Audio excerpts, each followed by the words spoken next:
زمین کا قانون آنا باقی تھا. آج سینٹرل گورنمنٹ نے گیزٹ نوٹیفیکیشن ایشو کر کے جموں کشمیر کے لیے زمین کا قانون بنا دیا ہے. اس زمین کے قانون کو بنانے میں بہت سارے وہ قانون جو پہلے جموں کشمیر میں اپلیکیبل تھے انہیں ریپیل کر دیا گیا ہے, اور ایک بڑا بدلاو یہ لایا گیا ہے کہ اب جموں کشمیر میں کوئی بھی زمین خرید سکتا ہے. ملک کے کسی بھی حصے سے کوئی بھی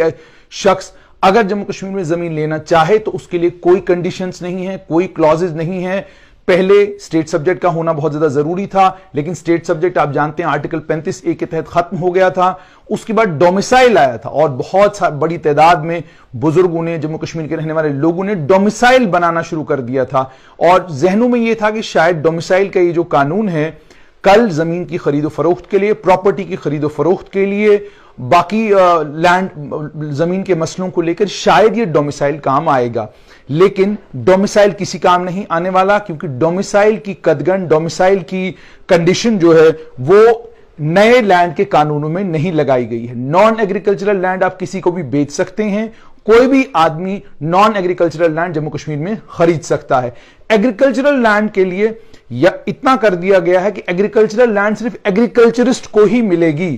اور ایگریکلچرسٹ کے لیے بھی جب میں نے معلوم کرنے کی کوشش کی کہ یہ کون سا ایگریکلچرسٹ ہے, کون سا کسان ہے, کیا آپ جموں کشمیر کے کسان کی بات کر رہے ہیں یا کسی بھی دیش کے کسی بھی کونے سے کوئی بھی کسان آ کر جو ہے وہ یہاں پر ایگریکلچر کی زمین خرید سکتا ہے. تو مجھے یہ بتایا گیا کہ ایگریکلچرسٹ کون ہوگا,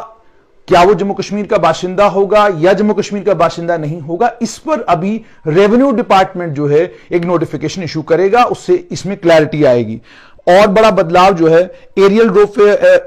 روفیز ایکٹ کے اندر بھی کچھ بدلاو کیے گئے ہیں, لیکن امپورٹنٹ یہ ہے کہ Jammu Kashmir agrarian reforms act کے اندر بدلاو کیا گیا ہے.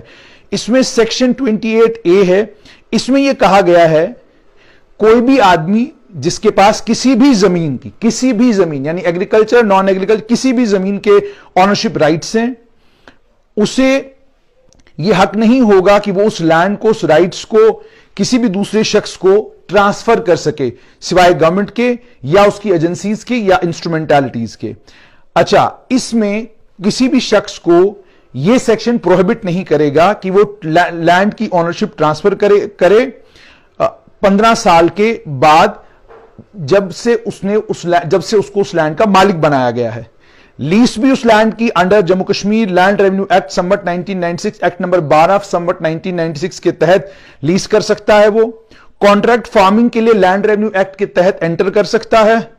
اور ٹرانسفر کر سکتا ہے مارٹگیج کے طور پر لون لینے کے لیے, اپنی زمین کو ٹھیک ٹھاک کرنے کے لیے وہ اس لینڈ کو ٹرانسفر کر سکتا ہے. لیکن صاف طور پہ یہ کہہ دیا گیا, جیسے میں نے آپ کو کہا ایگریرین ریفارمز کا جہاں تک تعلق ہے, ایگریرین ریفارمز میں ایگریکلچرل لینڈ کی بات ہے, اور ایگریکلچرل لینڈ کو لے کر میں نے صاف طور پر آپ کو یہ کہہ دیا کہ کسی بھی شخص کو آپ یہ زمین بیچ نہیں سکتے سوائے گورنمنٹ کے, اس کی ایجنسیز کے اور اس کی انسٹرومنٹالٹیز کے. تو ایگریرین ریفارمز ایکٹ کے اندر یہ ترمیم کا مطلب یہ ہے کہ جو ایگریکلچرل لینڈ ہے اس ایگریکلچرل لینڈ کو نہیں بیچا جا سکتا, ایگریکلچرل لینڈ کو نہیں بیچا جا سکتا, مالک جو ہے وہ ایگریکلچرسٹ ہے. ٹھیک ہے, تو یہ ایک سیکشن 26 کے اندر ترمیم کی گئی ہے. لیکن اب آگے یہ کہا گیا ہے کہ لیکن اگر کوئی بھی شخص زمین بیچتا ہے یا اس کے مالکانہ حقوق جو سب سیکشن 1 میں ہے کہ آپ بیچ نہیں سکتے, اگر وہ بیچتا ہے تو جو بھی